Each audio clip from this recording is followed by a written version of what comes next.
Good evening class. Good evening ma'am. आज मैं आप लोगों से कुछ प्रश्न पूछूंगी और आप लोग उनके उत्तर देंगे। कोई भी बच्चा समूह में उत्तर नहीं देगा। आप लोग हाथ खड़ा करेंगे, जिससे भी मैं प्रश्न का उत्तर पूछूंगी वही प्रश्न का उत्तर देगा। कुछ रेंगने वाले जीव जंतुओं के नाम बताइए। रेंगने वाले जंतु हैं जैसे कछुआ, मगरमच्छ, सर्प आदि। वेरी गुड, बैठ जाइए। कुछ रेंगने वाले जंतु जैसे कछुआ हो गया, मगरमच्छ और सर्प आदि होते हैं। सर्प कहाँ रहते हैं? सर्प जमीन में बिल बनाते हैं। वेरी गुड, बैठ जाइए। सर्प जो होते हैं वो बिल में रहते हैं। सर्प जो होते हैं वो बिल में क्यों रहते हैं? क्योंकि वही सांप के रहने का स्थान होता है। वेरी गुड, बैठ जाइए। क्योंकि वही सांप के रहने का स्थान होता है। वास स्थान से आप क्या समझते हैं?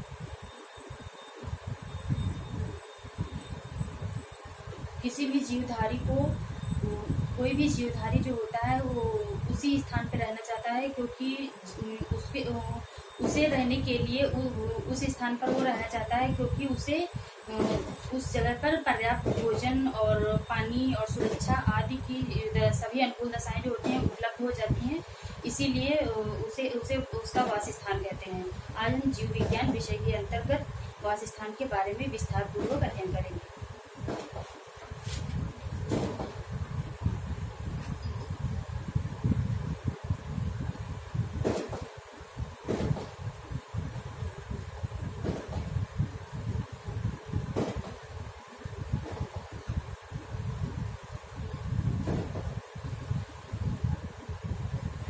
हम कहाँ रहते हैं? हम घरों में। वेरी गुड, बैठ जाइए। हम घर में रहते हैं। हम घर में क्यों रहते हैं? क्योंकि ये हमारे रहने के अनुकूल है, वहाँ पे हर चीज उपलब्ध है और वहाँ हमारा वास स्थान है। वेरी गुड, बैठ जाइए। क्योंकि घर जो होता है, हम घर में इसलिए रहते हैं क्योंकि वहाँ पर हमें सभी अनुकूल दशाएं प्राप्त हो जाती हैं, इसीलिए हम वो हमारा वास स्थान होता है, इसीलिए हम घर में रहते हैं। वास स्थान।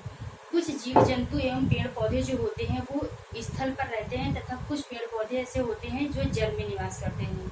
कोई भी जीवधारी जो होता है उस स्थान पर रहना पसंद करता है जिस स्थान पर उस जीवधारी को पर्याप्त भोजन, सुरक्षा, प्रजनन तथा अनुकूल दशाएं उपलब्ध हो जाती हैं, उसे उसका वास स्थान कहते हैं।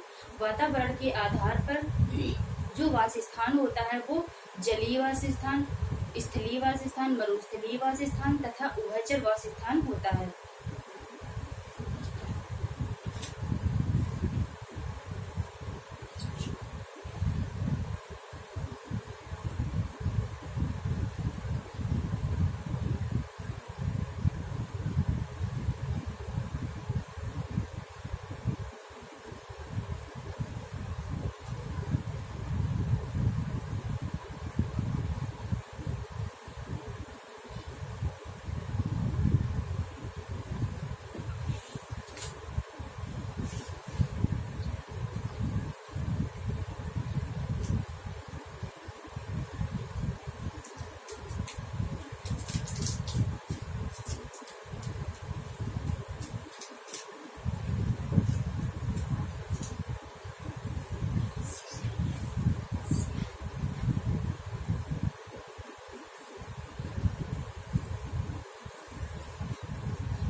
उसका वास स्थान कहते हैं।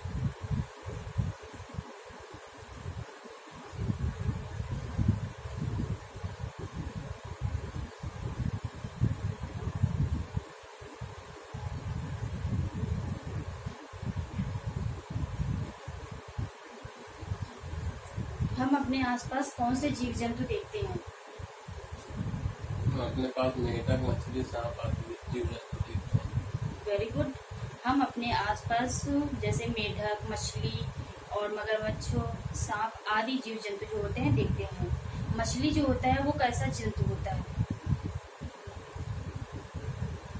मछली जो होता है वो एक जलीय जंतु होता है। जो जंतु जल में रहते हैं उन्हें हम जलीय जंतु कहते हैं।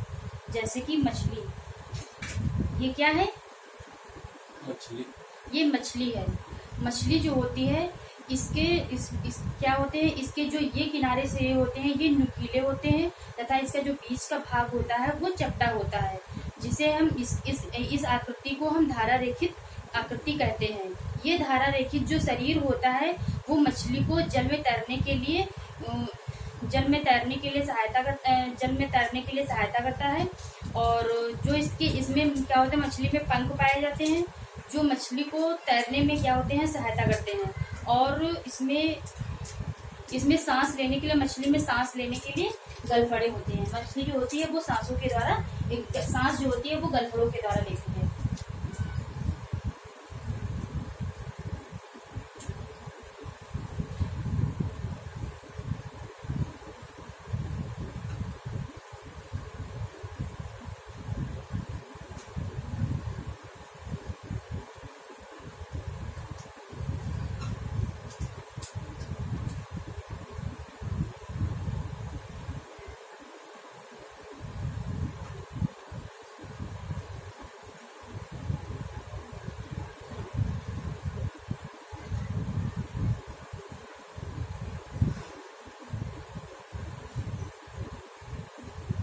जैसे मछली जो होती है वो जल में निवास करती है, इसीलिए मछली का जो वास स्थान होता है वो जल होता है।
कुछ पालतू पशुओं के नाम बताइए।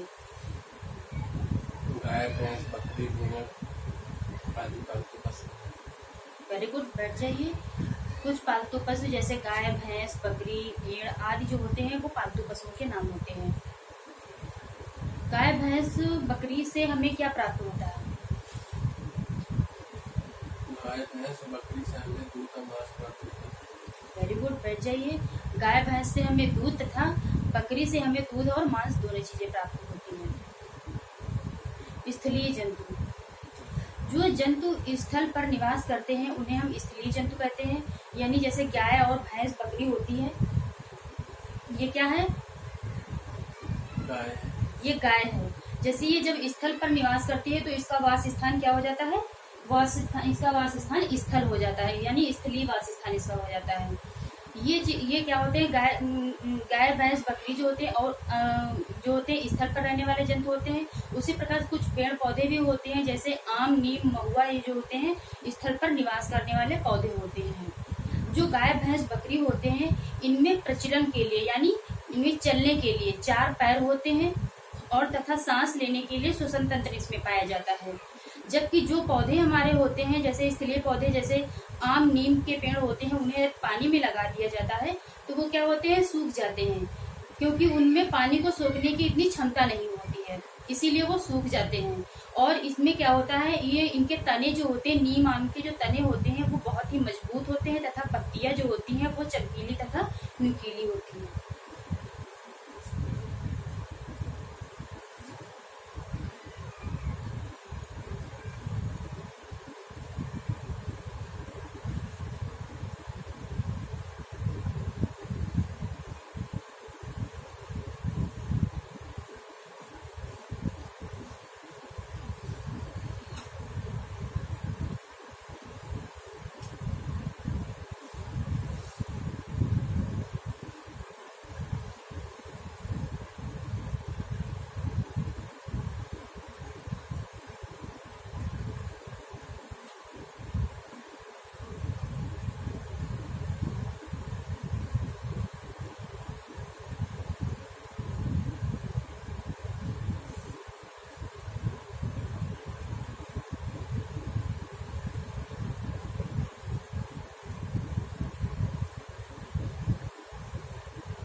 तने मजबूत एवं पत्तियां चमकीली और चौड़ी होती हैं।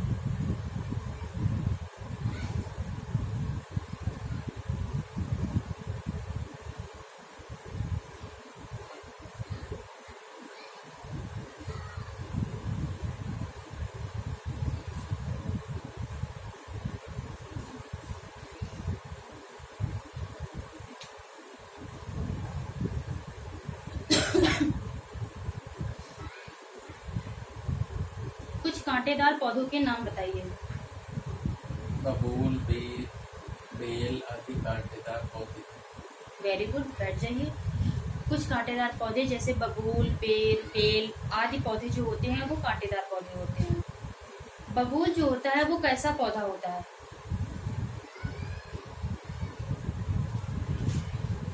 बबूल एक मरुस्थलीय पौधा होता है। जैसे कि जो जीव जंतु मरुस्थल मतलब यानी रेगिस्तान में पाए जाने वाले जीव जंतुओं को हम मरुस्थलीय जीव जंतु कहते हैं। यानी जो रेगिस्तान में निवास करते हैं जो उनका वास स्थान होता है वो मरुस्थलीय वास स्थान होता है। जैसे कि ऊंट जो होता है वो मरुस्थल में पाया जाने वाला जंतु होता है। ये क्या होता है? ये क्या है? ये ऊंट है। ये जो होता है वो मरुस्थल वास स्थान में पाया जाता है, यानी रेगिस्तान में पाया जाता है। और उसी प्रकार से कुछ पौधे होते हैं जैसे बबूल और नागफनी जो होते हैं वो भी मरुस्थल में पाए जाते हैं।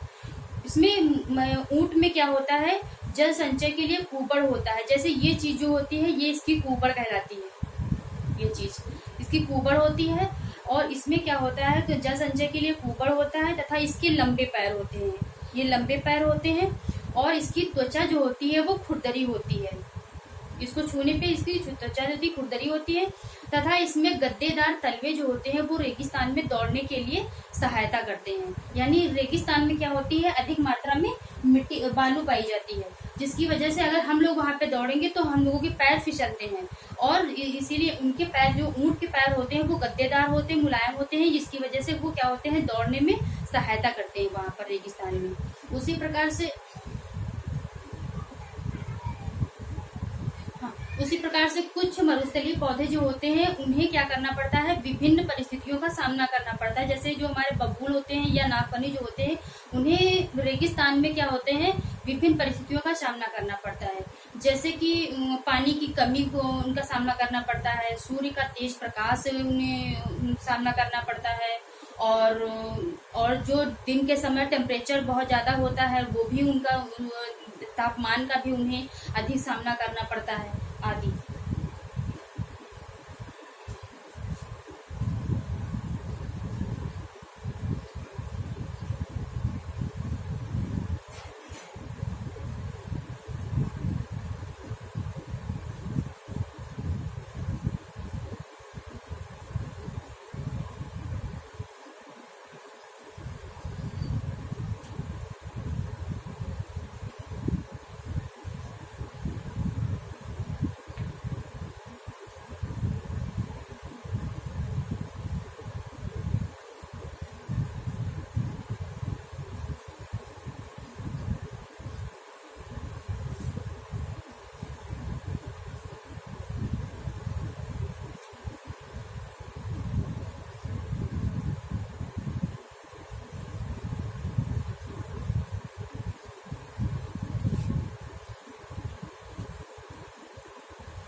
और गद्देदार तलवे जो होते हैं वो रेगिस्तान में दौड़ने में सहायता करते हैं।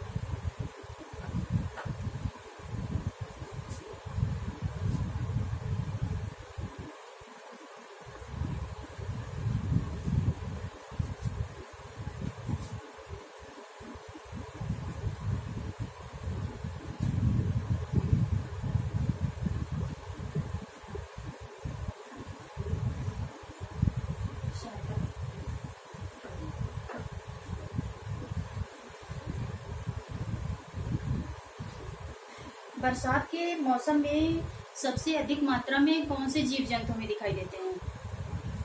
बरसात के मौसम में सर्वाधिक मात्रा में मेढक, सांप, बिच्छू आदि जीव जंतु दिखाई देते हैं। वेरी गुड, बैठ जाइए। बरसात के मौसम में सबसे अधिक मात्रा में हमें सांप, बिच्छू, मेढक आदि जीव जंतु जो होते हैं वो दिखाई देते हैं। मेढक कैसा जीव होता है?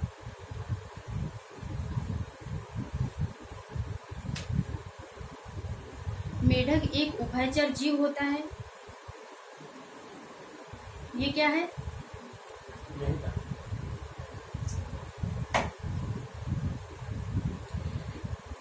मेढक जो होता है वो जो जीव जंतु थल और मतलब यानी स्थल और जल दोनों में निवास करते हैं, उन्हें हम उभयचर जीव जंतु कहते हैं। या उनका जो वास स्थान होता है वो जो थल और स्थल जल और स्थल दोनों पे निवास करते हैं, उनका वास स्थान जो होता है वैसा वो उभयचर वास स्थान होता है। और इसीलिए इन्हें उभयचर जीव जंतु भी कहते हैं। जैसे कि हमारे मेढक और बतख, ये दोनों जो होते हैं जल में भी रहते हैं और स्थल पर भी रहते हैं, इसीलिए इनका वास स्थान जो होता है वो उभयचर वास स्थान होता है और इसीलिए इन्हें हम उभयचर जीव जंतु भी कहते हैं। मेढक में क्या होता है, मेढक के जो पश्चपाद होते हैं, उनके पश्चपाद के जो पश्चजाल होते हैं, पाद जाल होते हैं, जैसे ये मेढक के पैर हैं तो इनके जो ये पाद जाल होते हैं, इनके पैरों के बीच में जो उंगलियां होती हैं, इनके पैरों के बीच में एक पाद जाल टाइप में बना होता है, जो इन्हें पानी में तैरने के लिए क्या करता है, सहायता करता है। और इनकी जो लंबी मांसपेशियां होती हैं वो भूमि पर कूदने में सहायता करती हैं और भूमि पर कूदने में सहायता करती है। मेढक जब जल में रहता है तो वो त्वचा द्वारा सांस लेता है, तथा जब ये स्थल पर होता है तब ये फेफड़ों के द्वारा सांस लेता है।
आप लोग श्याम पटकार अपनी उत्तर पुस्तिका पर बता लीजिए।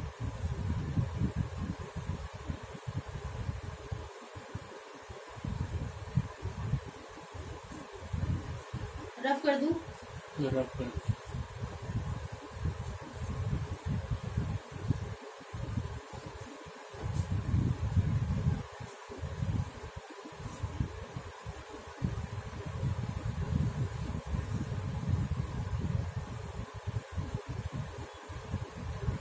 अब मैं आप लोगों से प्रकरण से संबंधित कुछ प्रश्न पूछूंगी, इनके उत्तर आप लोग खुद देंगे।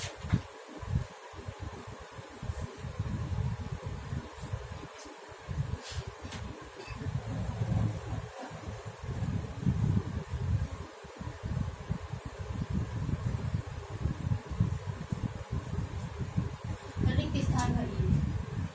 पहला पॉइंट, ऊंट में जल संचय के लिए डैश डैश होता है। बड़ होते हैं। Very good.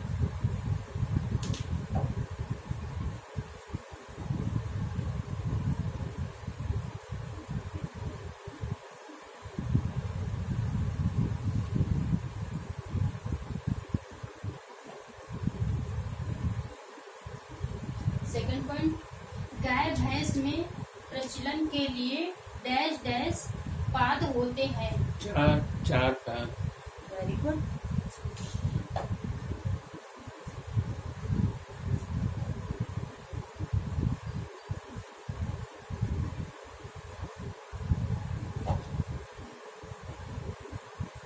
थर्ड पॉइंट, मेढक एवं बतख डैश डैश हैं। उभयचर जंतु। Very good.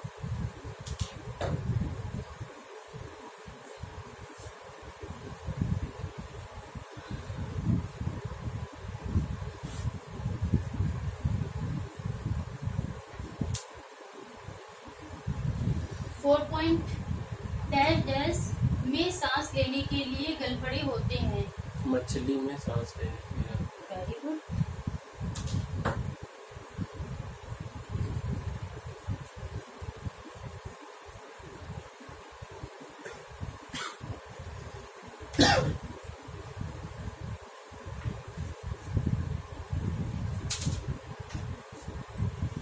फिफ्थ पॉइंट, स्थलीय पौधे नीम आम के तने डैश डैश एवं पत्तियां डैश डैश होती है।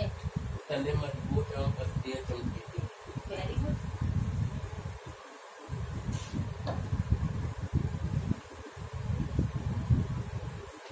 स्थलीय पौधे नीम आम के तने मजबूत एवं पत्तियां चमकीली होती हैं।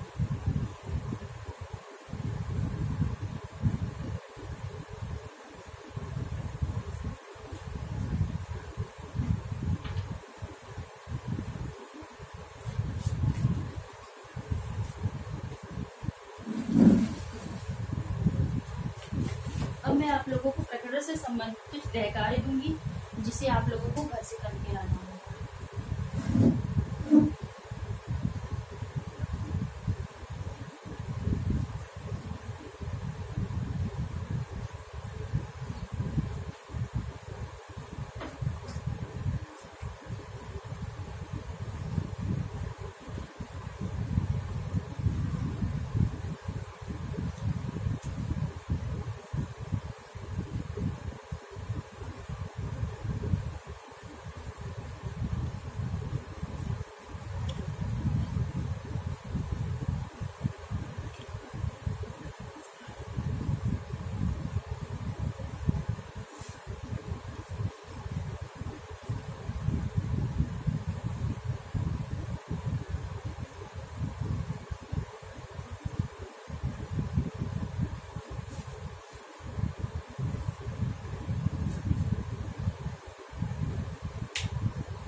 आप लोग गृह कार्य अपनी उत्तर पुस्तिका पर उतार लीजिए।